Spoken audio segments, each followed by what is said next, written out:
चलते हैं अपने अध्याय नंबर 16, ठीक है, जिसका नाम है पृष्ठीय क्षेत्रफल एवं आयतन।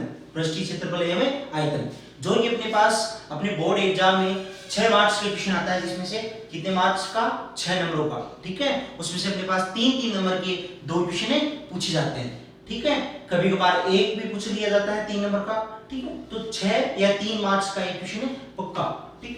तो अपने पास अब है क्या, पृष्ठीय क्षेत्रफल एवं आयतन। इसका अपने पास नाम क्या है इस अध्याय का, पृष्ठीय क्षेत्रफल एवं आयतन। तो आप देखिए पृष्ठीय क्षेत्रफल एवं आयतन क्या होता है। तो सबसे पहली बात, हमेशा अपन यहाँ पर जो पृष्ठीय आयतन जो है, ठीक है, ज्ञात करेंगे, वो किसका ज्ञात करेंगे, अपने पास ठोस, ठीक है, ठोस वस्तुओं का, ठीक है, ठोस आकृतियों का। तो अपने पास ठोस आकृतियां क्या होती हैं, सबसे पहले वो देखिए। तो ठोस आकृतियां क्या हैं कि जो ब्रह्मांड में या अंतरिक्ष में, ठीक है, ऐसी आकृतियां जिसके पास 3 विमाएं हैं, 3 विमाएं हो, मतलब जिसकी लंबाई, चौड़ाई, ऊंचाई, ठीक है, लंबाई, लेंथ, बी, चौड़ाई और ऊंचाई अपने पास हो, तो वे आकृतियां जिनकी लंबाई, चौड़ाई, ऊंचाई हो, ठीक है, ब्रह्मांड में, तो वे ठोस आकृतियां कहलाती हैं। और उन ठोस आकृतियों द्वारा जितना अपने पास क्षेत्र घेरा जाता है, ठीक है, उसको अपन कहते हैं, स्थान घेरा जाता है, तो उसको अपन बोलते हैं उसका आयतन। क्या कहा जाता है, उसका आयतन, ठीक है, समझ आया आपको, ठीक। तो आयतन क्या होता है, देखिए। गुड मॉर्निंग प्यारे बच्चों, आज अपन बात करते हैं अपने अध्याय नंबर 16 के बारे में, जिसका नाम है पृष्ठीय क्षेत्रफल एवं आयतन, ठीक है। जो अपने पास राजस्थान बोर्ड की एग्जाम में अपने पास क्वेश्चन आते हैं, उसमें 2 क्वेश्चन आते हैं 3-3 नंबरों के। कितने नंबरों के, 3-3 नंबरों के अपने पास 2 क्वेश्चन आते हैं, ठीक है।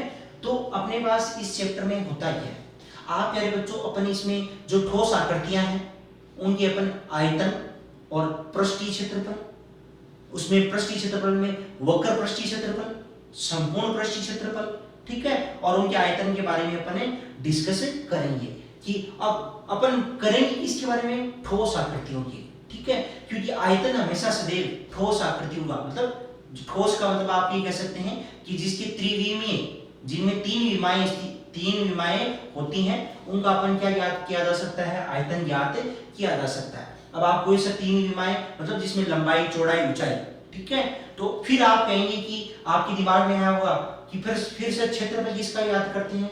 तो क्षेत्रफल सदैव प्यारे बच्चों जिसमें 2 विमाएं होती हैं, जैसे आपकी समतलीय आकृतियां। समतलीय आकृतियों में अपने पास आता है कि समतलीय आकृतियों में अपने पास सबसे पहले अपन जैसे कह सकते हैं कि वृत्त है, आपका एक बोर्ड है वो भी कैसा है, समतलीय आकृति में आता है, जो है किस प्रकार का, यहाँ पर आयताकार, जैसे आयत है, वर्ग है, वृत्त है, ये सारे सब क्या है अपने पास समतलीय आकृतियां। तो फिर ठोस आकृतियां कौन सी हैं, ठीक है। तो अपन ठोस आकृति में अपने पास यहाँ पे इस अध्याय में आप देखेंगे घन, घनाभ, बेलन, शंकु और अपने पास गोला, स्फेयर। गोले में अपने पास अर्धगोला और एक गोला, ठीक है।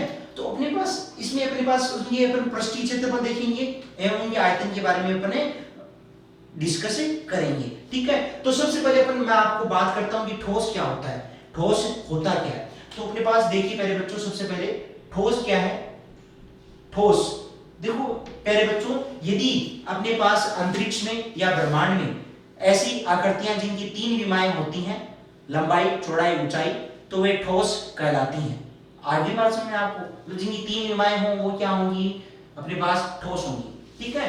तो वे आकृतियां जिनकी 3 विमाएं होती हैं वो अपने पास ठोस, वे आकृतियां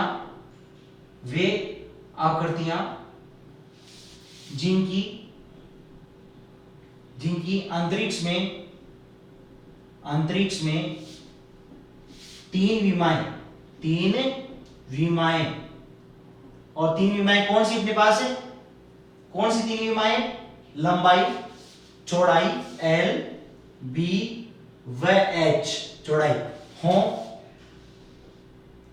ठोस आकृतियां कहलाती हैं, ठीक है, ओके।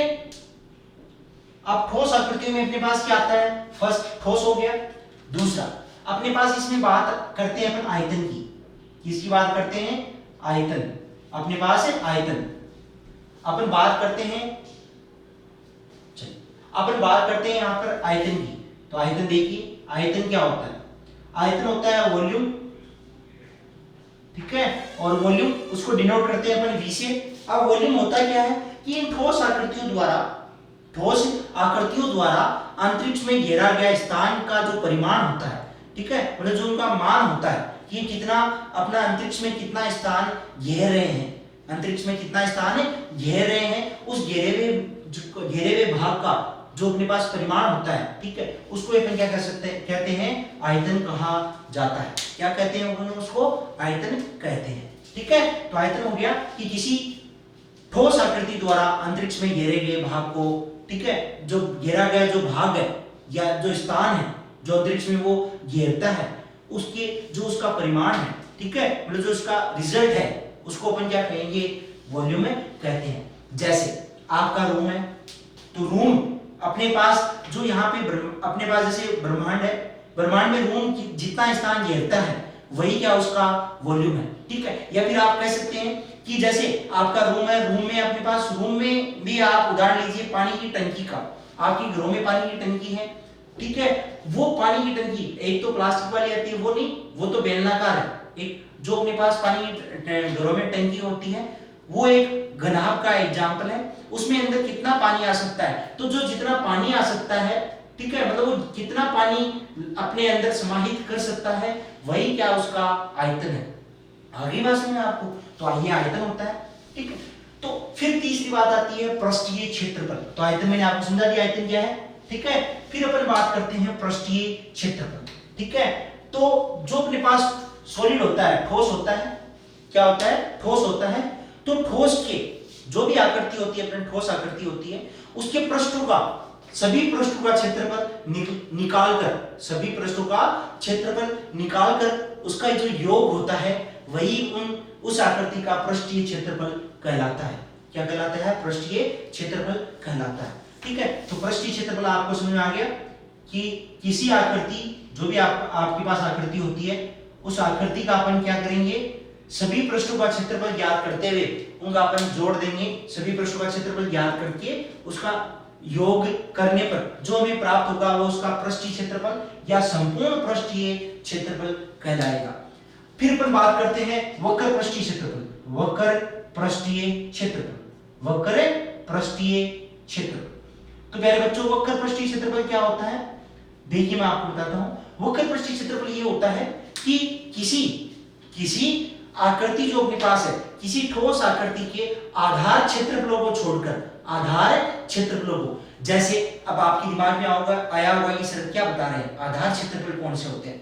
जैसे आपके पास रूम है, रूम का आधार कौन सा होता है? फर्श होता है। और आपकी कौन सी होती है? रूफ, छत होती है। क्या होती है? छत। तो आप फर्श और छत को छोड़कर जो बाकी अपने पास पृष्ठ बचते हैं वही क्या कहलाते हैं? वक्र पृष्ठीय, वही क्या होते हैं? वक्र पृष्ठ होते हैं। क्या होते हैं? वक्र पृष्ठ। और उनका जो क्षेत्रफल होता है वही वक्र पृष्ठीय क्षेत्रफल कहलाता है। कोई डाउट नहीं ना? तो ऐसे है कि जैसे आप रोम की बात नहीं है, आप जैसे अपने पास जो पानी की टंकी का मैंने एग्जांपल बताया था अभी, बेलनाकार, जो अपने घरों में प्लास्टिक वाली पानी की टंकी आती है ना, तो जो अपने पास घरों में जो प्लास्टिक की टंकी होती है उसके जो नीचे वाला पेंदा, जो उसका पेंदा है वर्ताकार, उसको छोड़कर और ऊपर वाले जो उसका ढक्कन लगा हुआ होता है उस वाले भाग को छोड़कर जो बीच वाला भाग होता है वही क्या उसका? वक्र पृष्ठ। क्या उसका? वक्र पृष्ठ। समझ में आया नहीं है? ठीक है ना? मैंने कहा कि किसी भी ठोस आकृति के आधार क्षेत्रफलों को छोड़कर, आधार क्षेत्रफलों को छोड़कर, आधार क्षेत्रफल का मतलब नीचे वाला ऊपर वाला जिसमें वो टिका हुआ होता है, जिसका आधार होता है, उसको छोड़कर जो उसके बीच वाला भाग होता है, ठीक है, मतलब बाकी जो शेष पृष्ठ बचते हैं वही क्या होता है? उसका वक्र पृष्ठ होते हैं। और उन सभी पृष्ठों का क्षेत्रफल निकालकर अपन जोड़ लेंगे, ठीक है, तो वह उसका वक्र पृष्ठीय क्षेत्रफल हो जाएगा। समझ आएगा आपको? तो यहाँ पर अपन केवल वक्र पृष्ठीय क्षेत्रफल, पृष्ठीय क्षेत्रफल या संपूर्ण पृष्ठीय क्षेत्रफल, फिर अपन आयतन के बारे में बातें करेंगे। कोई दिक्कत यहाँ तक? कोई समस्या नहीं? तो अपने पास इन कंसेप्ट के बारे में अपन देखेंगे, जिनमें अपने सबसे पहला आता है जो अपना 16.1 प्रश्नावली है, उसमें अपने पास पहले आएंगे घनाभ और घन का आयतन, पृष्ठीय क्षेत्रफल, वक्र पृष्ठीय क्षेत्रफल। वक्र पृष्ठीय क्षेत्रफल का मतलब आपके पास जो घनाभ होगा उसमें चारों दीवारों का क्षेत्रफल। समझ आ गया? क्योंकि चारों दीवारों में क्या आती है, आपके वक्र पृष्ठीय ही आते हैं। ठीक है, समझ आ गया ना आपको? क्योंकि वक्र पृष्ठ में अपने पास चारों दीवारों का क्षेत्रफल होगा। और संपूर्ण में जो 6 अपने पास, क्योंकि घनाभ में कितने पृष्ठ होते हैं, 6 पृष्ठ होते हैं, तो वो 6 के 6 पृष्ठ अपने पास से आ जाएंगे। उनका सभी का अपन पृष्ठीय क्षेत्रफल निकालेंगे और उनका योग करने पर अपने पास संपूर्ण पृष्ठीय क्षेत्रफल प्राप्त हो जाएगा। और अपन उसका आयतन देख लेंगे। ठीक है, घन और घनाभ का। तो 16.1 प्रश्नावली में अपने पास केवल घन और घनाभ से जुड़े हुए प्रश्न, जो सवाल है वो केवल घन और घनाभ से ही जुड़े हुए हैं।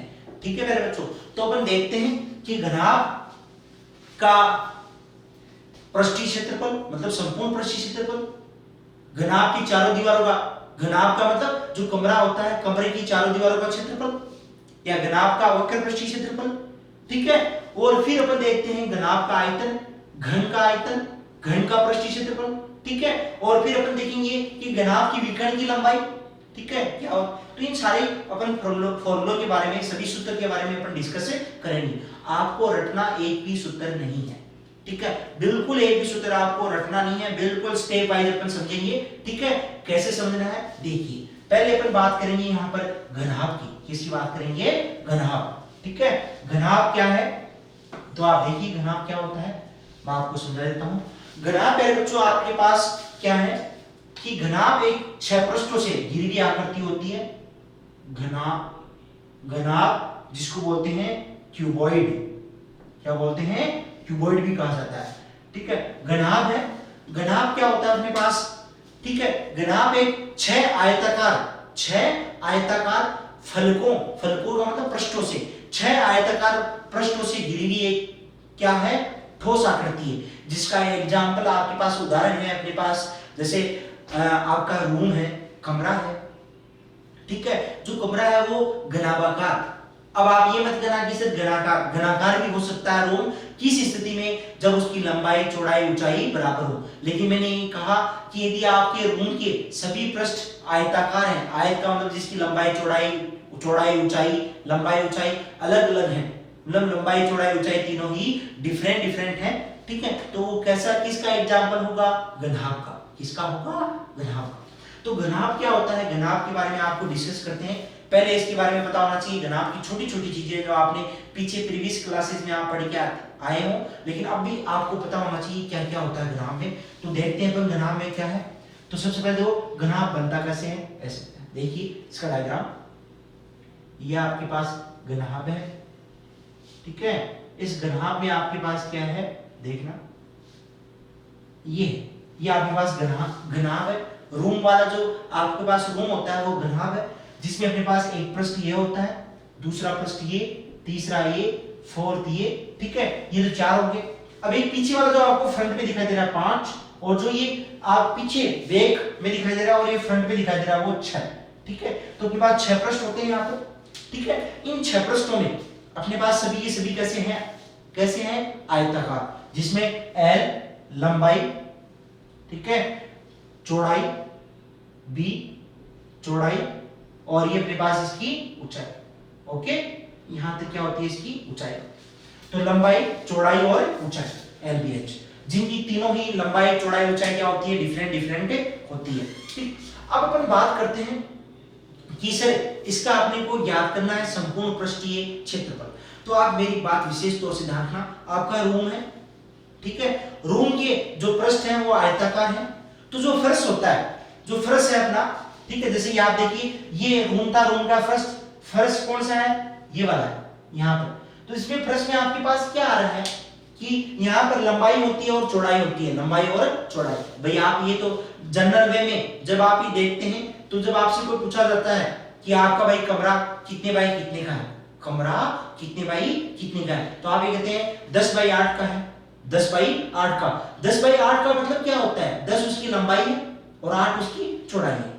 10 फुट उसकी अपनी उसकी लंबाई है और 8 फीट उसकी की है चौड़ाई। ये तो कहते हैं ना भाई अपना जो रूम है वो 10 बाई 8 स्क्वायर फुट का है। इसका मतलब क्या हुआ? उसकी हमने लंबाई और चौड़ाई बताई। तो अपने पास जो फर्श होता है उसमें फर्श में देखते हैं कि कितना लंबा है और कितना चौड़ा है। तो अपने पास जो फर्श है तो फर्श है कैसा, आयताकार, और आयत का क्षेत्रफल का फॉर्मूला क्या होता है अपने पास, लंबाई गुना चौड़ाई। तो अपन सबसे पहले बात करते हैं इसके संपूर्ण पृष्ठीय क्षेत्रफल की। तो अपन क्या करेंगे, अपने पास 6 पृष्ठ हैं, सभी 6 के 6 पृष्ठों का अपन क्षेत्रफल निकालेंगे और निकाल कर क्या कर देंगे, उनका जोड़ देंगे, तो अपने पास इस घनाभ का संपूर्ण पृष्ठीय क्षेत्रफल प्राप्त हो जाएगा। रटने की कहीं आवश्यकता नहीं है, अपने पास केवल इसका संपूर्ण पृष्ठीय क्षेत्रफल, संपूर्ण पृष्ठीय क्षेत्रफल, ठीक है। देखिए कैसे याद होगा संपूर्ण पृष्ठीय क्षेत्रफल, आप देखेंगे संपूर्ण पृष्ठीय क्षेत्रफल। तो पहले सबसे पहले इसका फर्श का क्या हो गया, फर्श में क्या होती है, लंबाई और चौड़ाई, मैंने आपको समझा दिया क्योंकि L और B है। तो उसका फर्श का क्या हो गया, जो पहला अपने पास पहला जो पृष्ठ है उसका हो गया LB, फर्श का हो गया LB प्लस, अब जब फर्श का LB है तो जो रूफ है, छत है, छत में भी क्या होती है, लंबाई और चौड़ाई, लंबाई और चौड़ाई, तो उसका क्षेत्रफल भी, क्योंकि अपने पास वहां भी लंबाई और चौड़ाई काम में आती है। और रूफ है कैसी, छत है किस प्रकार की, आयताकार, और आयत का क्षेत्रफल क्या होता है, लंबाई गुना चौड़ाई, तो उसका अपने पास क्षेत्रफल भी क्या आ जाएगा, LB प्लस।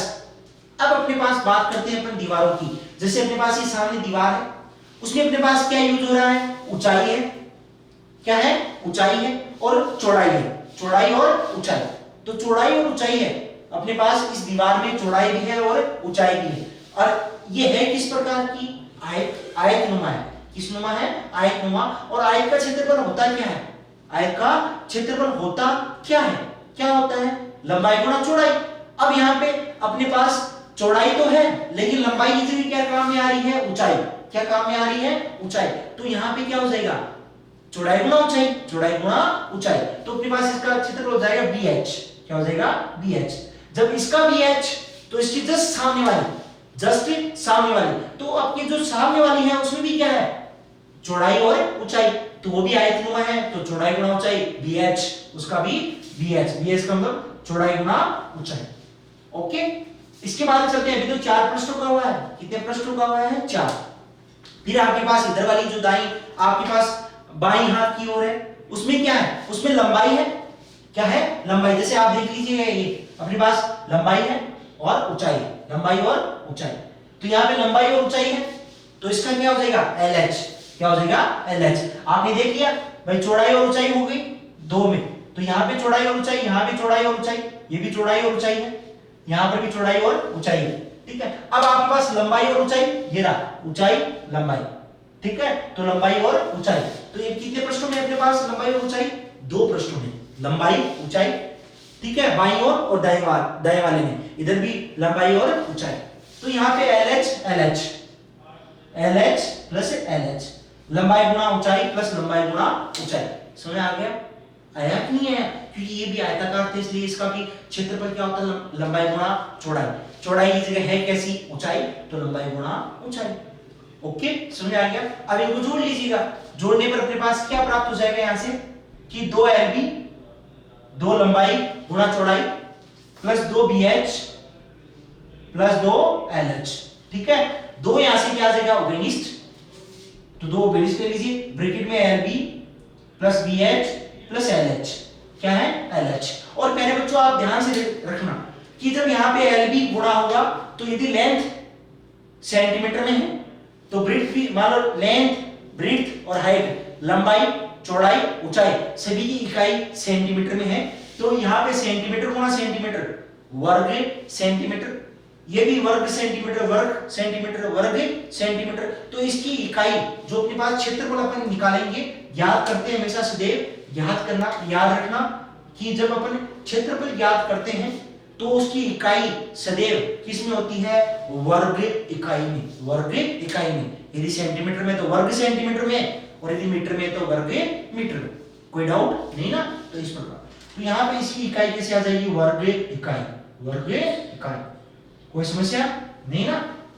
तो अपने पास यही है कि अपने पास ये संपूर्ण पृष्ठीय क्षेत्रफल का फॉर्मूला हो गया, संपूर्ण पृष्ठीय क्षेत्रफल का फॉर्मूला अपने पास प्राप्त हो गया, किसका, घनाभ का, कि घनाभ का संपूर्ण पृष्ठीय क्षेत्रफल का फॉर्मूला होता है 2 ब्रैकेट में लंबाई गुणा चौड़ाई प्लस चौड़ाई गुणा ऊंचाई प्लस लंबाई गुणा ऊंचाई और इकाई वर्ग इकाई। ओके, कोई समस्या नहीं। चलते हैं अपन दूसरा, इसके वक्र पृष्ठीय। तो यहाँ पर घनाभ जो होता है, घनाभ का वक्र पृष्ठ कह दो, ठीक है, या उसकी जो घनाभ अपने पास जो शेप होती है उसकी जो चार दीवारें होती हैं, ठीक है, आप कमरे की यहाँ पे चारों दीवारों का क्षेत्रफल भी कह सकते हैं, ठीक है, कि घनाभाकार कैसा होता है, कमरा होता है आपका घनाभाकार होता है, घनाभ के आकार का होता है। तो उस कमरे का यदि में चारों दीवारों का क्षेत्रफल ज्ञात करना हो या घनाभ का वक्र पृष्ठीय क्षेत्रफल ज्ञात करना हो, दोनों एक ही बातें होती हैं। तो अपन देखते हैं, तो इसमें अपने पास अभी भी अपने देखा कि जब हमें घनाभ का वक्र पृष्ठीय क्षेत्रफल ज्ञात करना हो तो आपको बताया है क्या ऊपर वाली ये आधार क्षेत्रफल, मतलब आधार जो है, आधार का मतलब जो फर्श है और जो छत है, क्या वो काम में आएंगी? नहीं आएंगी। वक्र पृष्ठ में तो क्या आएंगी, केवल जो उसकी आपके पास चार दीवारें जो बीच वाली है, जो चार पृष्ठ बच के बीच वाले, वो ही काम में आएंगे। ओके, ठीक है। तो मेरे बच्चों ये जब चार पृष्ठ काम में आएंगे तो इन चार पृष्ठों में ये तो काम में आएगा नहीं, एलबी और एलबी, इसका मतलब दो एलबी काम में नहीं आएगा। तो जो शेष अपने पास पृष्ठ बच गए उन सभी पृष्ठों का क्षेत्रफल आप जोड़ दीजिएगा तो अपने पास क्या प्राप्त हो जाएगा, उस घनाभ का वक्र पृष्ठीय क्षेत्रफल। तो कौन से बच गए अपने पास शेष, ये बच गए, ठीक है, BH प्लस BH और LH प्लस LH, ठीक है, क्योंकि आपके पास इन चारों पृष्ठों में चौड़ाई, ऊंचाई और लंबाई और ऊंचाई काम में आती है, ठीक है, दो पृष्ठों में लंबाई ऊंचाई और दो पृष्ठों में चौड़ाई और ऊंचाई। तो BH plus BH LH plus LH, तो दो BH मतलब दो चौड़ाई गुणा ऊंचाई और दो लंबाई गुणा ऊंचाई हमें काम में आते हैं। तो अपने पास इसका जो वक्र पृष्ठीय क्षेत्रफल है घनाभ का, ठीक है, और वो घनाभ का जो वक्र पृष्ठीय क्षेत्रफल है वही कमरे का, रूम का क्या हो जाएगा, चारों दीवारों का क्षेत्रफल। ओके, ठीक है, देखते हैं, लिखते हैं। ये पहला फॉर्मूला आप ध्यान रखेंगे, ठीक है, भूलना मत, सबसे इजी है, रटना आपको कहीं जरूरत नहीं है। चलते हैं दूसरा देखते हैं, वक्र पृष्ठीय क्षेत्रफल या कमरे की चारों दीवारों का क्षेत्रफल, ठीक है, और क्षेत्रफल है इसका मतलब इकाई क्या होगी, वर्ग इकाई, वर्ग इकाई। तो अपने पास यहां देखते हैं कि घनाभ का वक्र पृष्ठीय क्षेत्रफल, वक्र पृष्ठीय क्षेत्रफल या तो घनाभ का वक्र पृष्ठीय क्षेत्रफल या उसको अपन क्या कह सकते हैं, कमरे की चारों दीवारों का क्षेत्रफल, कमरे की चारों दीवारों का क्षेत्रफल।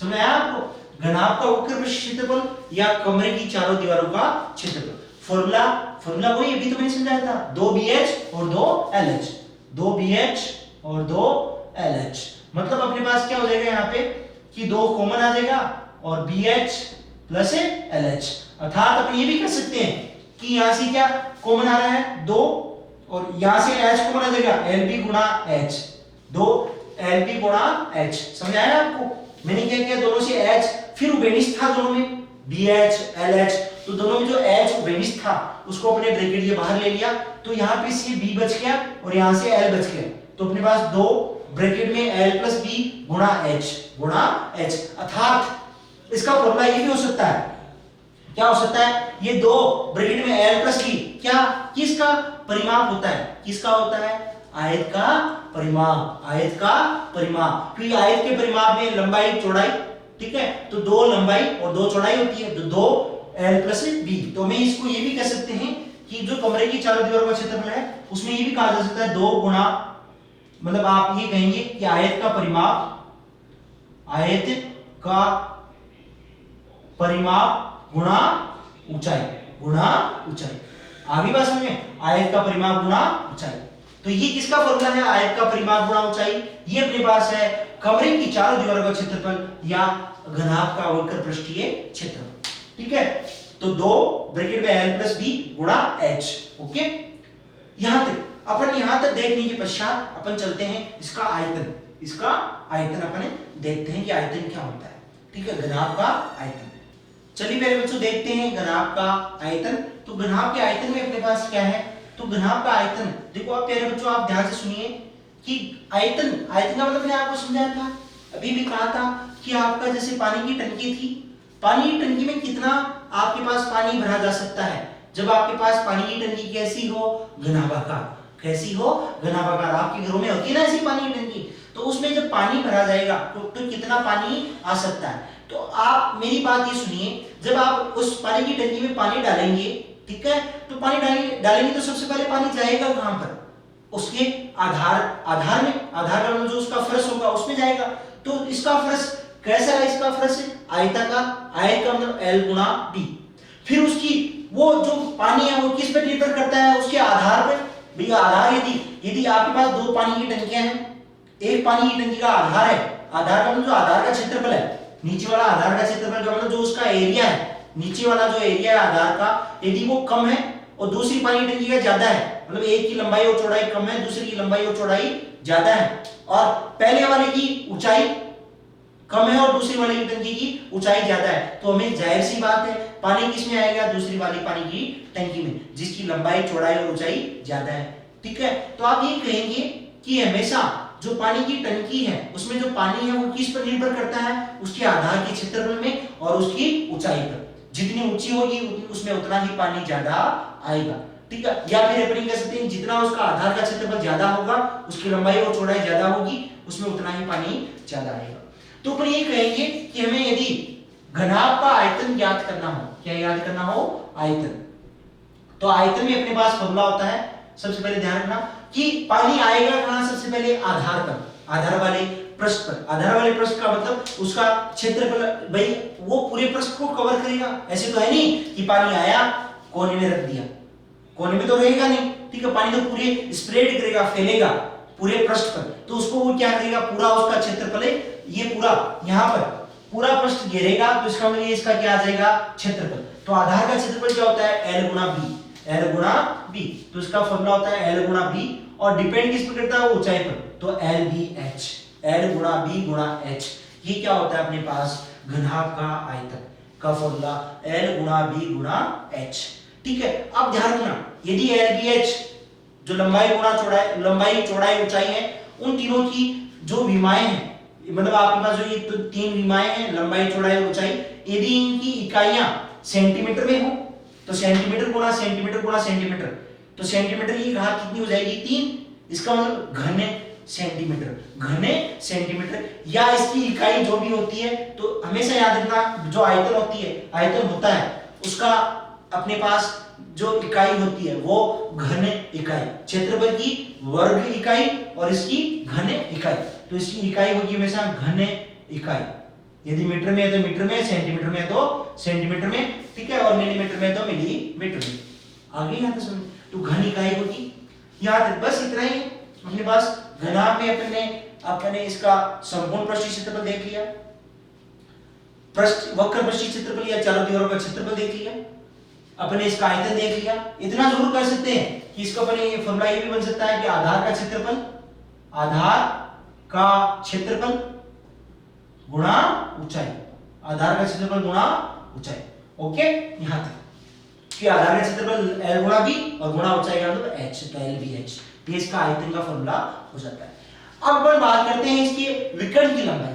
विकर्ण की लंबाई, भाई अपने पास जो घनाभागार आकृति है उसमें विकर्ण है, आपको पता है, जैसे आप रूम में विकर्ण है, आप सबसे पहले जब रूम का विकर्ण या घनाभ का विकर्ण निकालने से पहले अपन बात करते हैं अपने पास आयत का विकर्ण, आयत का विकर्ण, क्योंकि अपने पास जो घनाभ है उसमें सभी पृष्ठ कैसे होते हैं, आयताकार। तो पहले अपन बात करते हैं आयत का विकर्ण, ये इसका चौथा और लास्ट फॉर्मूला है। ठीक है, घनाभ का विकर्ण। ठीक है, तो देखिए इसको भी समझिए कैसे होता है। सबसे पहले यदि आपको आयत का विकर्ण निकालना आता है, किसका, आयत का, तो आप आयत का विकर्ण देखिए, ध्यान से सुनना। आपने आयत बनाया, आयत बना लीजिए, इसमें आयत में क्या होती है, लंबाई और चौड़ाई, ये अपने पास चौड़ाई है, ठीक है, और ये अपने पास लंबाई है। ठीक, अब अपने पास लंबाई और चौड़ाई दी गई है, हमें पता है कि आयत का प्रत्येक जो कोण है वो कितने डिग्री का होता है, 90 डिग्री का।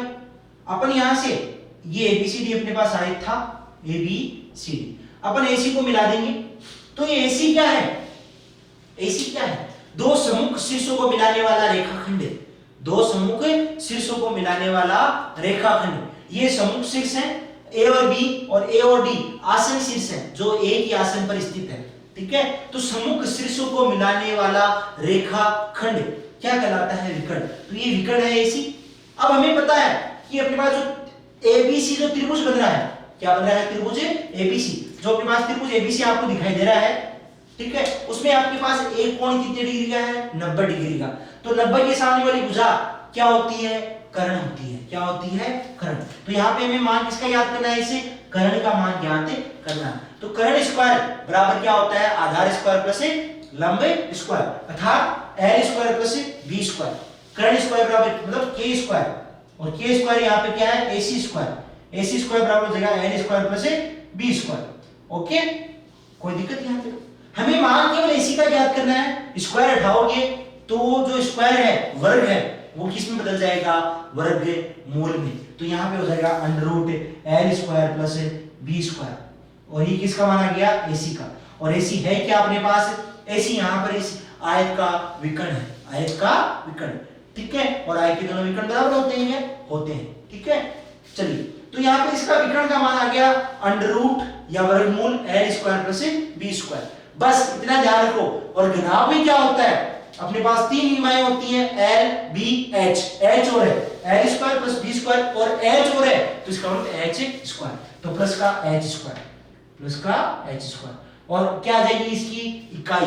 केवल और केवल इकाई, ठीक है, इकाई। ये होता है इसका विकर्ण। ये किसका फॉर्मूला बन गया अपने पास? अंडर रूट वर्गमूल l square plus B square plus h square. ये किसका फॉर्मूला बन गया? घनाभ का विकर्ण, घनाभ का विकर्ण, ठीक है। ये अपने पास फॉर्मूला बन जाता है घनाभ का विकर्ण, विकर्ण की लंबाई। आइए आपको समझ में, घनाभ के विकर्ण की लंबाई, ठीक है, ओके, कोई यहां तक दिक्कत नहीं। तो अपने पास ये आपको चार फॉर्मूले आपको देखने हैं।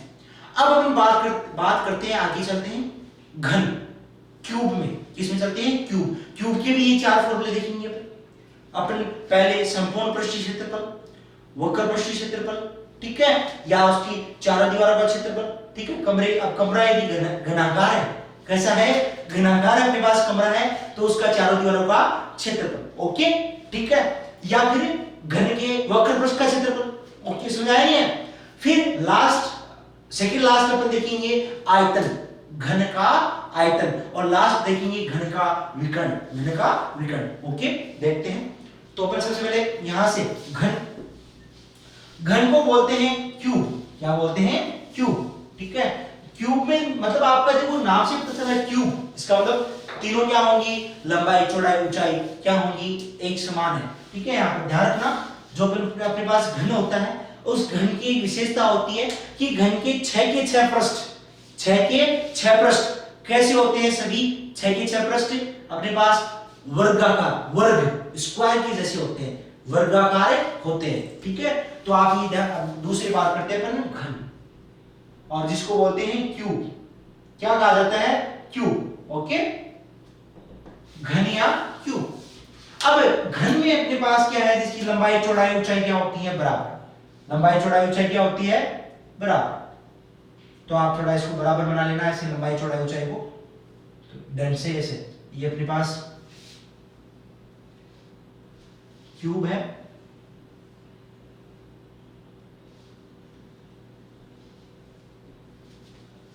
ठीक है। ये अपने पास क्यूब है, ठीक है, घन है। और इस घन में LBH, ये लंबाई, चौड़ाई, ऊंचाई, मतलब सभी लंबाई मान लो। यदि आपके पास, अब मैं आपको ये चीज और समझा देता हूं। आपने छोटी क्लासों में देखा होगा कि ये जो घन या घनाभ होते हैं, उसमें अपने पास कितने पृष्ठ होते हैं? फर्स्ट बता देता हूं, 6 पृष्ठ होते हैं। कितने होते हैं? 6 पृष्ठ होते हैं। और एज, एक नाम हो जाता है किनारा। क्या होता है? किनारा। 12 किनारे होते हैं, जहां दो पृष्ठ एक दूसरे से मिलते हैं, जहां दो पृष्ठ एक दूसरे से मिलते हैं। जैसे अपने पास यहां से देखिए, नोटिस कीजिएगा, ये जो है वो एक पृष्ठ इसको सामने वाले को, एक पीछे वाले को जोड़ रहा है, तो ये क्या है? किनारा है। ऐसे कितने किनारे अपने पास? 12 किनारे होते हैं। 1 2 3 4 5 6 7 8 9 10 11 और एक पीछे 12 आ जाएंगे। टोटल कितने? देखो, 4 नीचे वाले, 4 ऊपर वाले, 8 दो साइडों में 10 और दो इस साइड में 12, टोटल कितने किनारे होते हैं अपने पास? 12 किनारे होते हैं। कोई डाउट नहीं ना? तो टोटल अपने पास 12 किनारे होंगे। ठीक, तो अपने पास 12 किनारे। अब वो किनारे क्या होते हैं? उसकी विमाएं होती हैं। किनारे क्या होती हैं? उनकी विमाएं। LBH घनाभ में भी ये होता है, और घन में भी आपको ये कह दिया जाए, प्रश्न में ये कह दिया जाए कि अपने पास एक घनाकार आकृति की एक किनारे की लंबाई, एक किनारे की विमा या किनारे की लंबाई इतनी दी हुई है, तो वो जो किनारे की लंबाई वही उसकी चौड़ाई है, वही उसकी ऊंचाई है। क्योंकि अपने पास घन में क्या होते हैं? 6 के 6 पृष्ठ। कैसे होते हैं? स्क्वायर जैसे या वर्गाकार। कैसे होते हैं? वर्गाकार। वर्गाकार का मतलब वर्ग क्या होता है? जिसकी चारों भुजाएं बराबर होती हैं। तो सभी पृष्ठ जब वर्गाकार है, नीचे वाला, ऊपर वाला, चारों साइडों वाले, तो इसका मतलब वो क्या है? अपने पास एक घन है और उसमें सभी लंबाई, चौड़ाई, ऊंचाई सभी क्या होंगी? उसकी बराबर होंगी। ठीक है, तो अपन पहले बात करते हैं संपूर्ण पृष्ठीय क्षेत्रफल। ठीक है, वर्ग घन का संपूर्ण पृष्ठीय क्षेत्रफल। तो पहला फॉर्मूला संपूर्ण पृष्ठीय क्षेत्रफल। ठीक है, टोटल सरफेस एरिया, क्षेत्रफल। क्या होता है इसका फॉर्मूला संपूर्ण पृष्ठीय क्षेत्रफल का? ध्यान से सुनिए क्या होता है। आपके पास आप देखिए कितने पृष्ठ? 6 पृष्ठ। 6 के 6 कैसे? वर्गाकार। और वर्ग का फॉर्मूला, वर्ग के क्षेत्रफल का फॉर्मूला, भाई सभी पृष्ठ वर्गाकार होते हैं। मैंने कहा कि 6 पृष्ठ और 6 के 6 कैसे? वर्गाकार। अपने पास एक पृष्ठ जो अपने पास वर्गाकार जो एक पृष्ठ होता है, एक पृष्ठ जो आपने सामने वाला जो पृष्ठ है, जैसे मान लीजिए सामने वाला पृष्ठ है इसका, उसका आपके पास क्षेत्रफल का फॉर्मूला क्या होता है? लंबाई, यहाँ पे यदि लंबाई दी गई है या उसकी भुजाएं का मान दिया हुआ तो भुजा गुणा भुजा, भुजा गुणा भुजा। यदि ये L है तो ये L गुणा L, तो L स्क्वायर या भुजा स्क्वायर। तो अपने पास एक वर्गाकार पृष्ठ का क्षेत्रफल होता है भुजा स्क्वायर। क्या होता है? भुजा स्क्वायर। और कितने पृष्ठ है अपने पास? 6। कितने हैं? 6। तो उसका टोटल सरफेस एरिया, संपूर्ण पृष्ठीय क्षेत्रफल 6 भुजा स्क्वायर। क्योंकि अपने पास नीचे वाले का भी भुजा स्क्वायर, भुजा गुणा भुजा, ऊपर छत वाले का भी भुजा स्क्वायर, चारों जो साइड में मतलब आपके पास दो, आपके पास बाएं दाएं आगे पीछे, तो सभी के सभी सब के सब कैसे हैं? वर्गाकार। और वर्ग का क्षेत्रफल भुजा स्क्वायर। तो भुजा स्क्वायर प्लस भुजा स्क्वायर प्लस भुजा स्क्वायर, ऐसे कितने भुजा स्क्वायर हो जाएंगे? 6 भुजा स्क्वायर। तो उसका टोटल सरफेस एरिया, संपूर्ण पृष्ठीय क्षेत्रफल क्या होता है? 6 भुजा स्क्वायर। क्या होता है? 6 भुजा स्क्वायर। ठीक है, ये ध्यान रखना, 6 भुजा स्क्वायर। और इसकी इकाई वही वर्ग इकाई। ओके, इसकी इकाई क्या होती है? वर्ग इकाई। कोई डाउट यहां तक? कोई समस्या नहीं ना? नहीं, होनी भी नहीं चाहिए, क्योंकि सबसे इजी है। ओके, देखते हैं दूसरा। अपने पास वक्र पृष्ठीय क्षेत्रफल,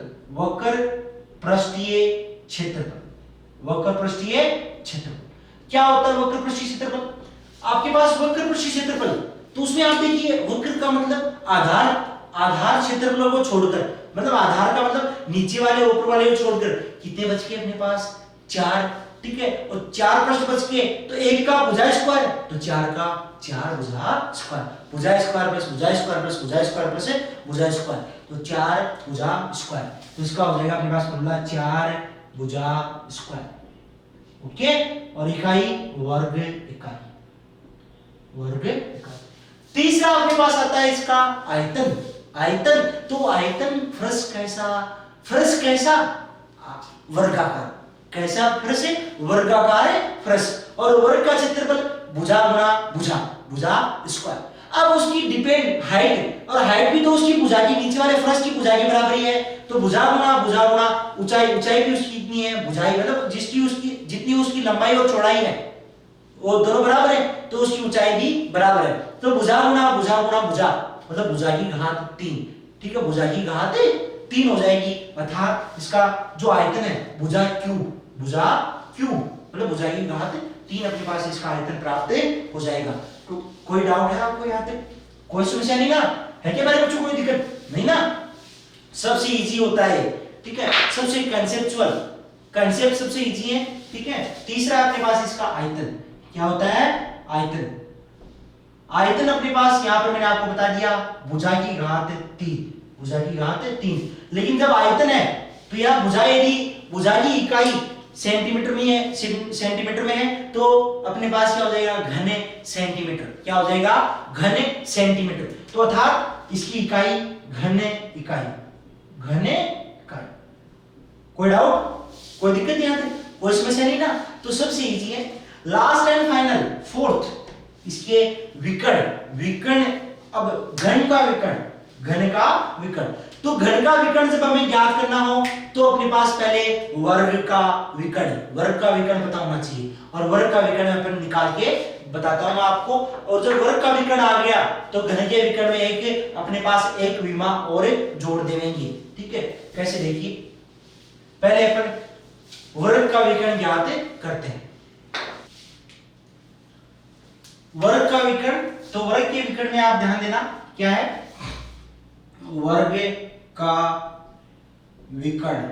ठीक है, वर्ग के विकर्ण में क्या है, आप वर्ग की चारों भुजाएं बराबर होती हैं। वर्ग जो स्क्वायर होता है अपने पास उसकी चारों भुजाएं क्या होती हैं, बराबर। तो आप वर्ग बनाइए अच्छे से। ठीक है, ये वर्ग हो गया। इस वर्ग की अपने पास ये चारों भुजाएं क्या हैं, बराबर है। ठीक है, तो इन चारों भुजाएं में अपने पास ABCD है। ठीक है, आप यहां पर AC, AC क्या हो जाएगा विकर्ण। भाई अभी भी मैंने आपको समझाया था, जब घना वाला अपन ने आयत वाला विकर्ण ज्ञात किया था तो सम्मुख भुजा, सम्मुख शीर्षों को मिलाने वाला रेखाखंड क्या होता है अपने पास, विकर्ण। तो ये विकर्ण हो गया। अब इस विकर्ण में अपने पास क्या देखेंगे, इसकी जब अपन याद करते हैं, क्या याद करते हैं अपने, जब वर्ग का विकर्ण याद करते हैं तो ये अपने पास ये भुजा है, ये दी हुई है, ये इसके बराबर है, AB और BC अपने पास बराबर है, और CD, ये चारों भुजाएं क्या होती हैं, बराबर। तो भुजा भुजा, हमें जब AC का मान ज्ञात करना है तो प्रत्येक यहाँ पर कितने डिग्री का होता है, 90 डिग्री का। भाई अपने पास प्रत्येक कोण कितने डिग्री का होता है, 90 डिग्री का होता है अपने पास, है ना। तो अपन क्या याद करते हैं, 90 के सामने वाली भुजा क्या होती है, कर्ण। तो ये अपने पास क्या है, कर्ण। और हमें किसका मान याद करना है, कर्ण का मान याद करना है, किसका, कर्ण। और कर्ण स्क्वायर बराबर क्या होता है, आधार स्क्वायर प्लस लंब स्क्वायर। मतलब अपने पास AC स्क्वायर पाइथागोरस प्रमेय से, पाइथागोरस प्रमेय से अपने पास क्या हो जाएगा कि कर्ण का स्क्वायर AC स्क्वायर बराबर आधार स्क्वायर प्लस लंब स्क्वायर, या लंब स्क्वायर प्लस आधार स्क्वायर। कहने का मतलब है AB square plus BC square. आ गया, आपको बात समझ आ गया। तो यहां से आगे हमें मान किसका याद करना है, AC का। तो जब स्क्वायर उठाएंगे तो स्क्वायर किस में बदल जाता है, आपके पास पक्षांतर होते ही वर्गमूल में बदल जाता है। तो अपने पास AC बराबर क्या हो जाएगा, वर्गमूल AB square plus BC square, AB square plus BC square. अब अपने पास इसका मतलब अपन ये कह सकते हैं कि AB और BC दोनों बराबर हैं, तो AB square plus AB square अर्थात 2AB स्क्वायर, 2AB स्क्वायर।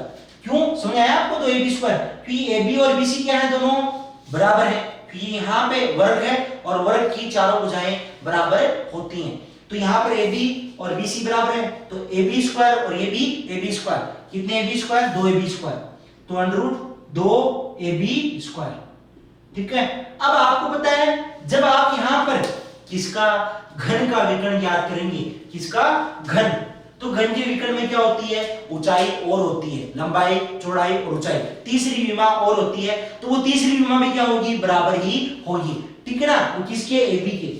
ठीक है, AB के बराबर ही होगी, अर्थात अपन कह सकते हैं कि यहाँ पे एक AB स्क्वायर और जुड़ जाएगा, अर्थात 3AB स्क्वायर हो जाएगा। कितना हो जाएगा, 3AB स्क्वायर। ठीक है, यहाँ से AB स्क्वायर और जुड़ जाएगा, तो यहाँ पे कितना हो जाएगा, टोटल 3AB स्क्वायर और ऊपर वर्गमूल, तो वर्गमूल 3AB स्क्वायर, वर्गमूल 3AB स्क्वायर। ठीक है, और AB क्या है, भुजा, तो वर्गमूल 3 भुजा स्क्वायर, वर्गमूल 3 भुजा स्क्वायर। तो आप इसको ये कह सकते हैं कि घन का विकर्ण, घन का विकर्ण, घन का विकर्ण बराबर अपने पास क्या है, अंडररूट 3 भुजा और स्क्वायर, 3 भुजा स्क्वायर। अब अपने पास यहां पर भुजा पे स्क्वायर है और उस पे क्या लगा हुआ है, वर्गमूल। क्या लगा हुआ है, वर्गमूल। तो प्यारे बच्चों जब स्क्वायर पे वर्गमूल होता है तो स्क्वायर के साथ में वर्गमूल कट जाता है।